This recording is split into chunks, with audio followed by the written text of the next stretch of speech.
Okay, the next question is, my car is hard to start and idles rough, especially in cold weather. Okay, a lot of times that can be something as simple as moisture in the fuel. What we recommend there is our injection cleaner or our fuel system cleaner. What that does, it goes in, it picks up condensation and moisture in the fuel. It doesn't just pick it up and mix it and get rid of it in the fuel system, but it actually mixes with the gasoline to where it becomes one burnable solution. Then it can be picked up, carried to the engine, cleaning on its way. It gets to the intake, it blasts carbon, neutralizes acid, burn clean, burn cool. It even cleans the converter on the way out.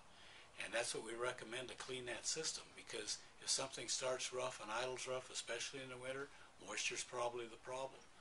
Again, we would follow that up with our fuel injection treatment. You put that product in at the next tank full. It continues to clean and dissolve gum and varnish, and it also lubricates. So that way you have a complete fuel system service.